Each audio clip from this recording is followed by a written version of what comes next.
guys, welcome to Sis Get a Grip. Alright, in this episode we are going to be discussing emotional affairs, newly defined as entanglements.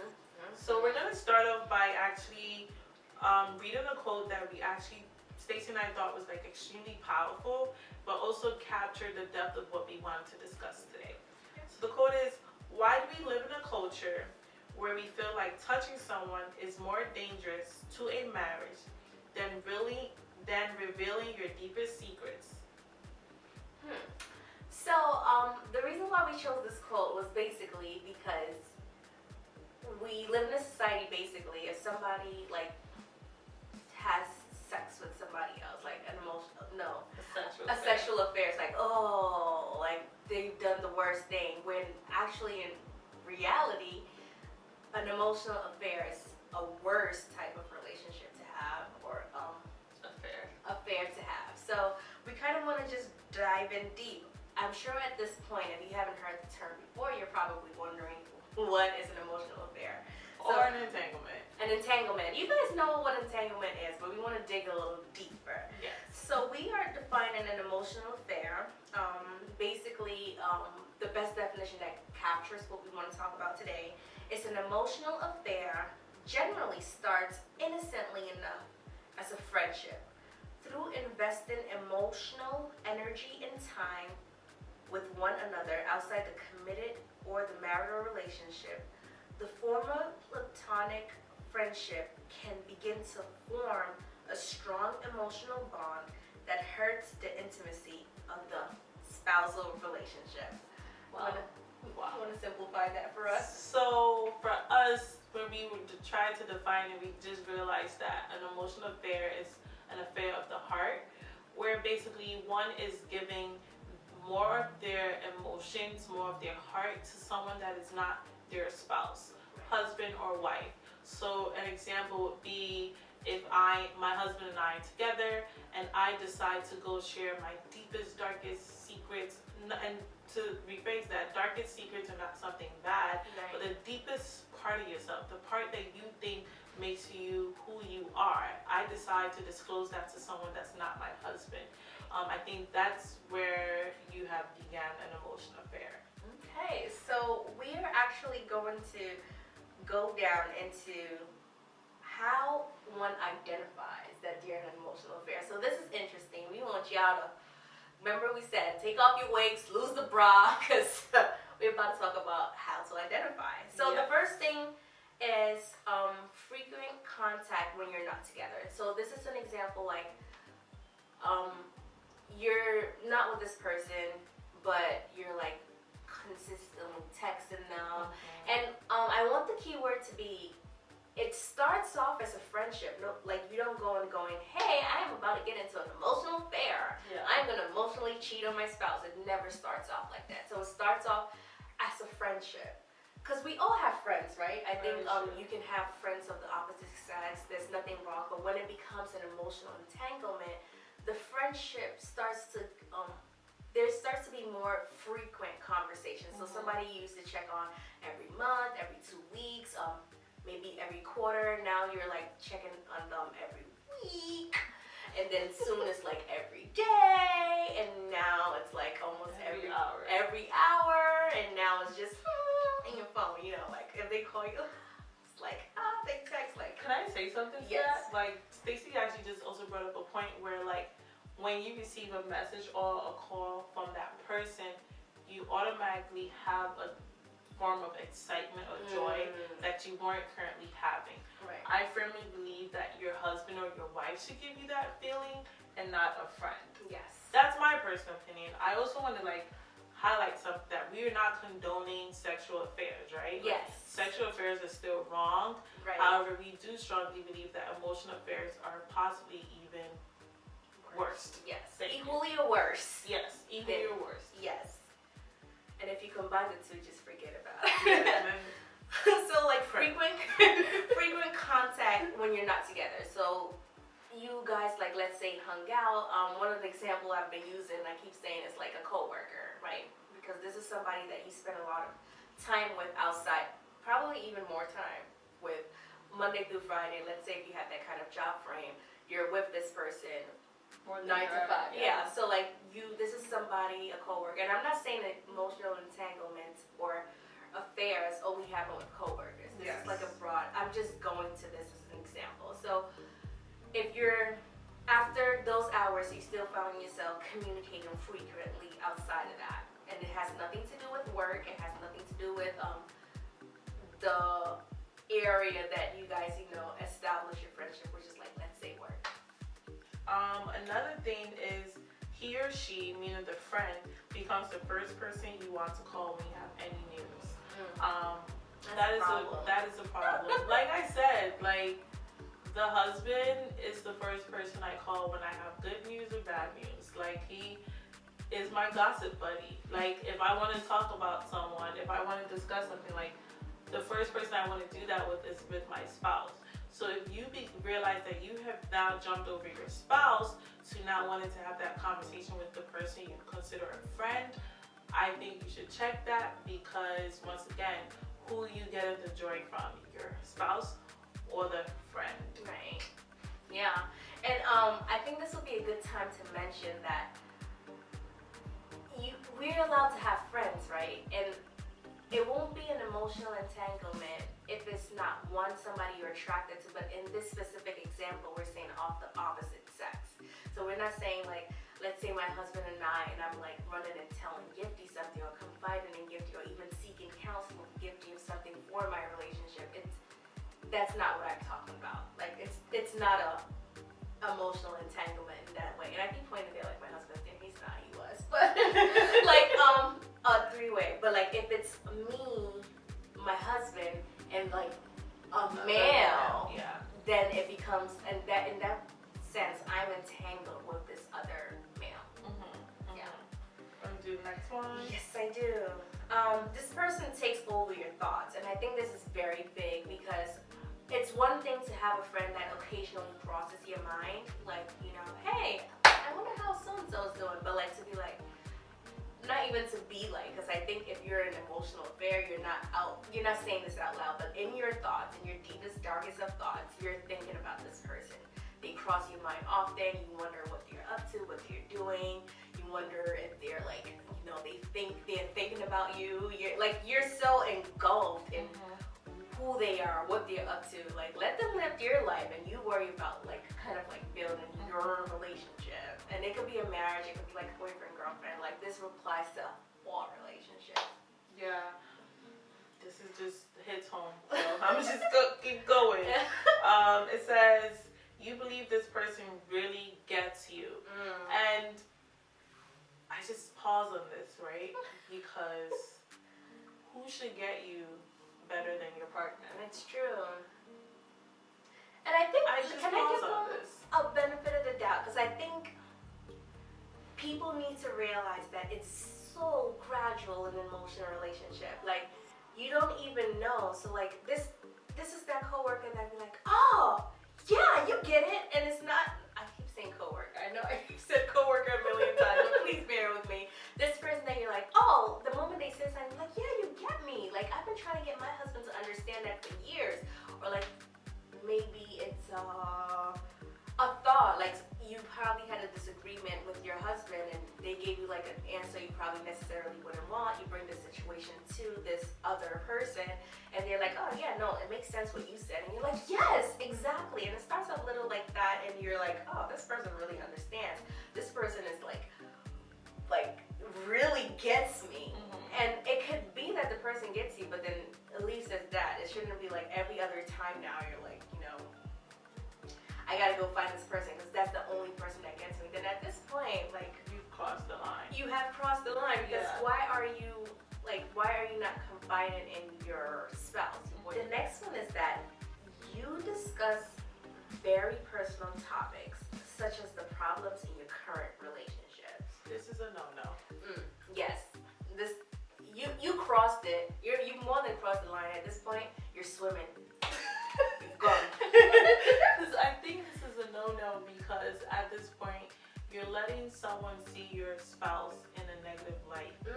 I have a firm belief that no one, including my mom or my dad, perceive my husband in a negative light. Right. Regardless of what my situation is, I shouldn't share what is happening in my household.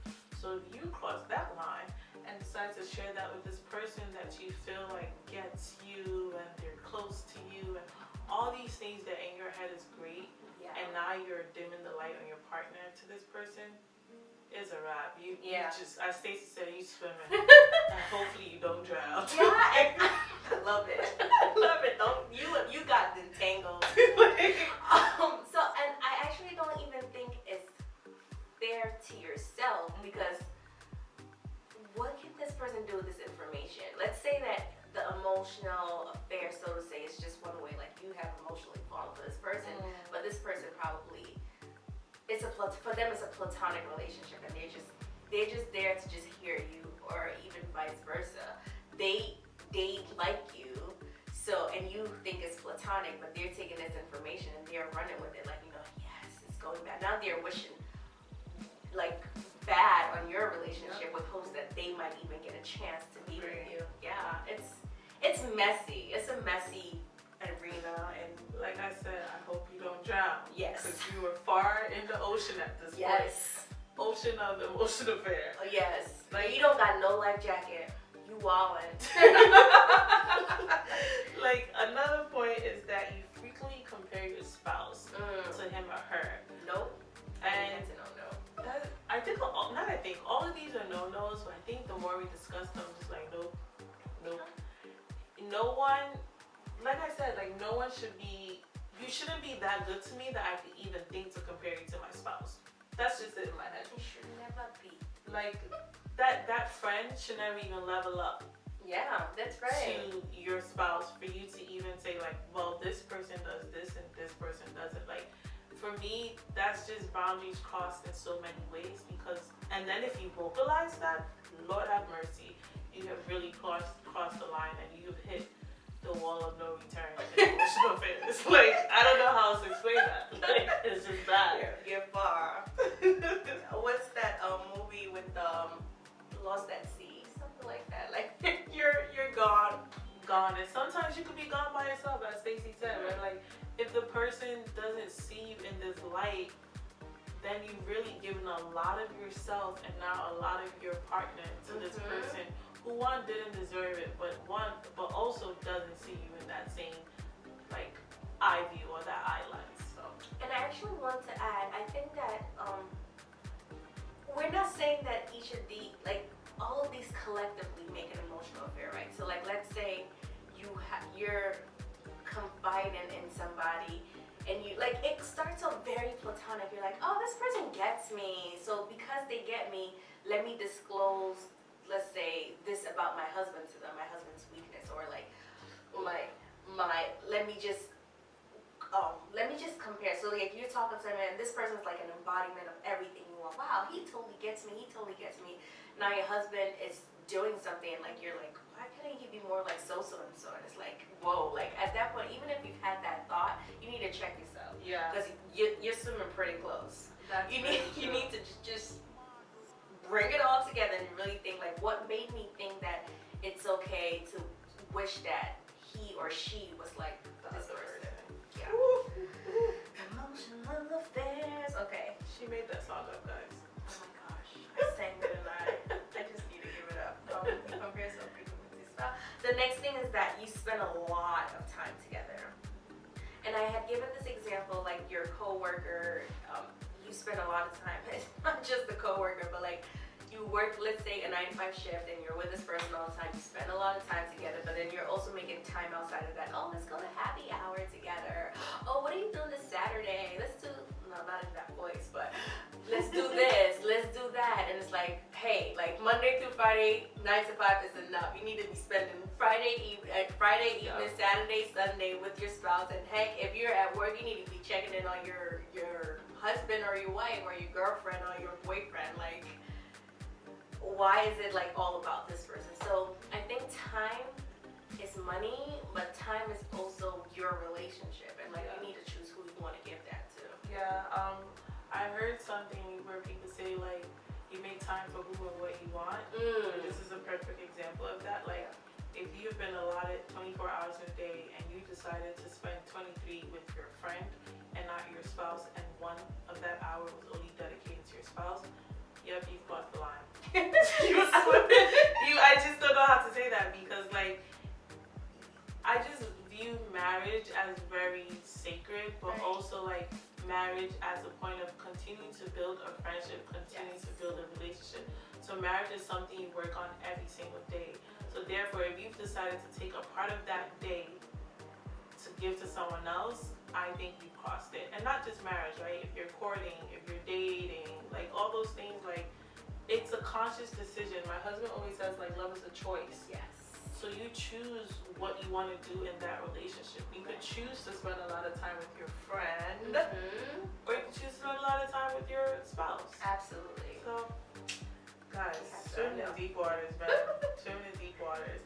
The next one is you start to lie and or keep secrets. And this, lying in a relationship is just bad, right? But when you begin to lie specifically for a person, anything pertaining to a specific person, then I personally think like, yup, you've hit the emotional affairs wall, you've hit the wall of entanglement, because you're now thinking of ways to make your spouse feel better about something you are doing, and you're not being honest about it. Just lying in general is wrong, but to lie in that capacity and to go out your way to do it, you know me. You're swimming deep waters. And I guess even to add to that, and it could be something as simple as maybe they're texting or calling you, and it's like, who's that on the phone? And it's like, oh, I had to take a job call. It's the person. Lies. Cut it. Or like you're texting, and it's like, what are you doing? And it's like, oh, I'm just checking up on this thing. I'm like just trying to. I'm texting my mom. I don't know. Lies. Like it's unnecessary to try to like. You start to do things to cover up, be secretive. When you're I don't know, you're texting with a spouse, the person walks in the room and it's like, you know, swipe up, swipe left, like swipe out of it. Swipe. I know. And Apple has a feature that you can like swipe up and like go to a next screen, which I think a guy would have, like that. Oh. And then it's like you're like just. I do that because I'm shopping in one, Instagram and IG in one. That's my 3 apps. But basically, like you're doing a lot to try to make sure because deep down, if you didn't think there was anything wrong with that relationship, there wouldn't have been a need to lie about it. I'm very transparent, and my husband will tell you, like sometimes, like my phone will ring and I'll just put it on speaker, like especially if we're driving, any call comes through speaker because I have nothing to hide. Yeah, truthfully. Stacey says this thing that we have now carried into our household. Who's texting us? Who's calling us? Yes. Like it's our phone. Just because, like I'll use last weekend, the husband and I like had like a couples weekend, and someone called in while we were out. I didn't care because I know this person. Like she's like a good family friend. But he made sure to put on speaker. He's like, hey, I'm out with Gifty, but like, are you okay? You know, like that transparency is good. Now, if he decided to walk away at 12 a.m. to take that call, we will have a different conversation. But he didn't. And I think like when you do the walk away and have that conversation and not in the presence of your spouse, and I think that's where like lines are being crossed. Like, yes. I don't have that many friends, but if a guy friend did call me, one, they know of my husband. Two, right, exactly. They'll be lucky Papa doesn't have my phone, so I haven't missed the call. But also, like, I don't mind saying, like, babe, pick up the phone. Yeah. Tell them I'm not available. Like, I don't mind that. Like, but if you can't have that transparency, and if you're like straight up asked, then you're like, oh, like you have to lie about who you were talking to. Like, check it. Okay. And I think the next thing we have on our list here is your spouse gets less of you while your special person, which is your quote unquote friend, gets more of you. That's a perfect way to end it. It's done. Episode done. It's like there's no other way to explain that, because I think this, like Stacey said, if I'm giving more of myself to someone that's not my husband, then you have a problem. Like there is a problem, and there's no other way to say. No, I think you said it perfectly. Actually, you have 24 hours in a day, and you get to choose what you want to do with that. And if you decide consciously that you're gonna give this much more time to somebody.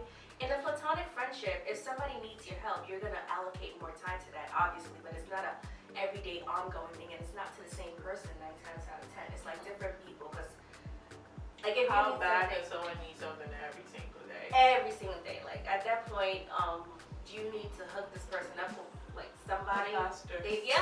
Oh yeah, perfect. Yes, because they need help, and that help is just not you. They need that much help with whatever.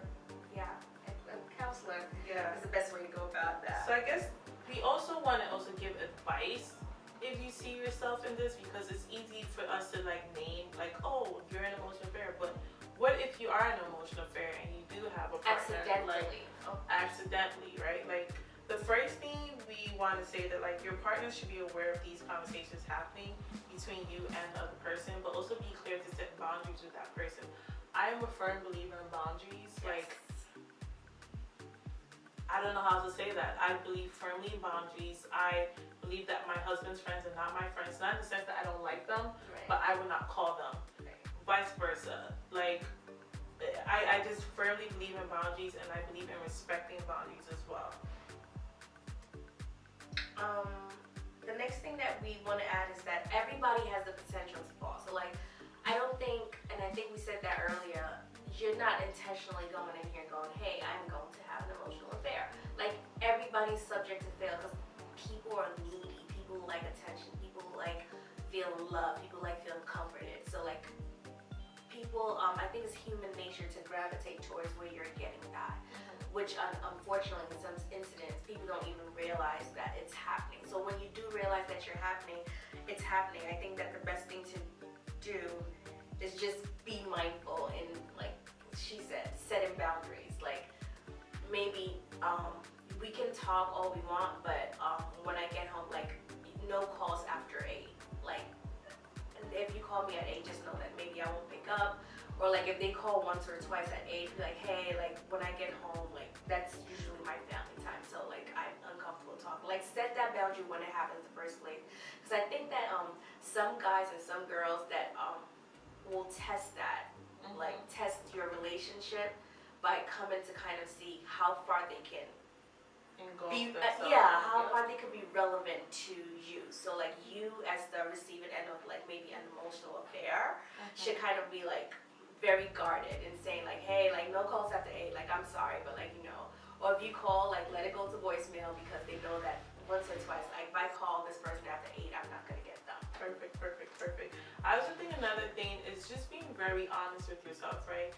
I think at this stage that we are in life, or as people mature, you know when you want someone, you know when you crave someone, and you know when someone is just solely a friend.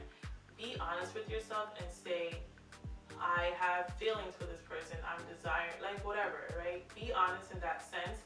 But once you've come to that terms with yourself, ask yourself, what are you missing from your current relationship that you seek it from someone else? I think that is a question that most people fail to ask, because it becomes a self-reflection. And we as humans don't like to take a look at ourselves, right? We're very quick to judge others, myself included, very quick to make opinions and facts about people. However, how often do I take time to make a judgment about myself, form an opinion about myself, and reflect? And we are able to decipher a friendship apart from like who you desire and what you crave from a person. I think that would begin to let you realize like these are areas that are actually missing in your relationship that you are not finding in your friendship. And I think when you come to that term, you should then also begin to say like, hey babe, like we actually need to do this more. We need to like fix this and do that, instead of continuing to do with the friend. Yeah, and it's like a wave of sorts, right? Like, it pulls you in and it pulls you in. Before you know it, you're somewhere deep in the ocean. Yes. And I think that another point that we can add to that kind of the take-home message is, you know when it's happening. I don't think nobody's in an emotional affair going like, am I in an emotional affair? Like, you know, like it's Did I think about this person the whole day? Yeah. Did I text them and not my husband or my wife? Yeah, like just go you to know your when phone. you've crossed the line. Yeah. Because I think that it's a feeling, because you're like protective of it, and it's like that denial, like you couldn't have said it any better. Admit it to yourself that you are in an emotional affair, because that's the only way you're gonna go out of it.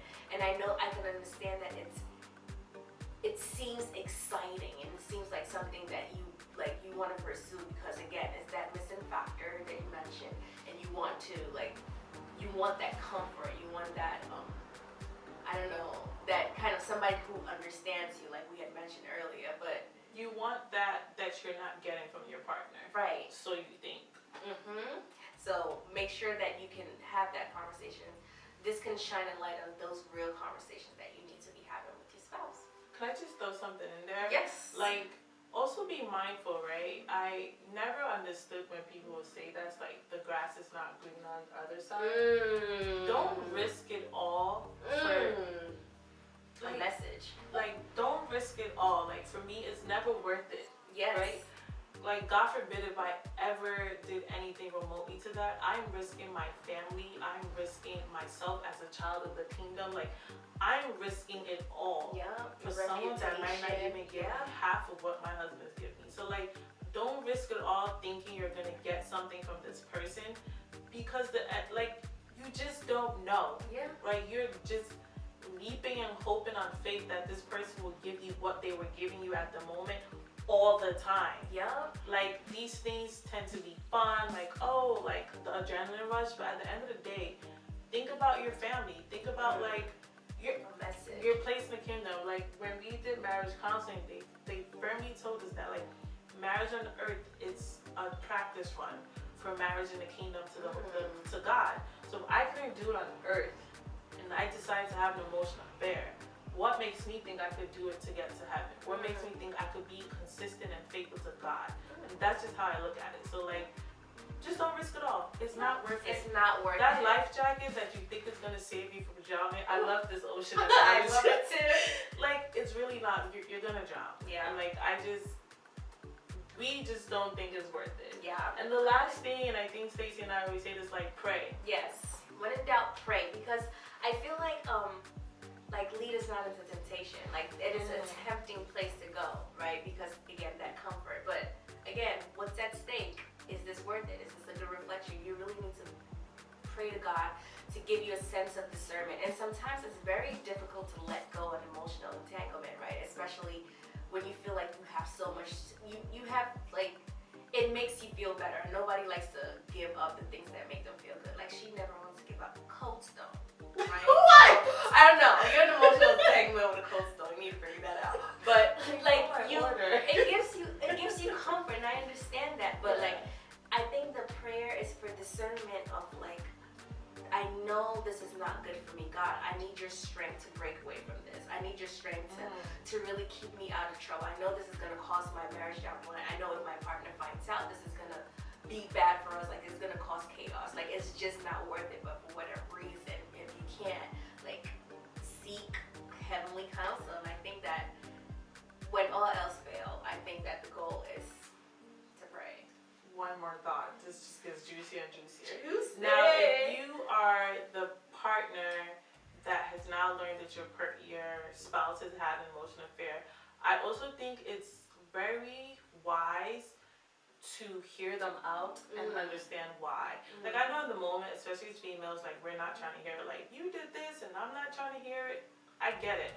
Get that out. But then to save your marriage, to save your relationship, to save your courtship, wherever you are in that relationship phase, to save it, hear that person out, right? Because the truth is, we don't go out seeking for nothing.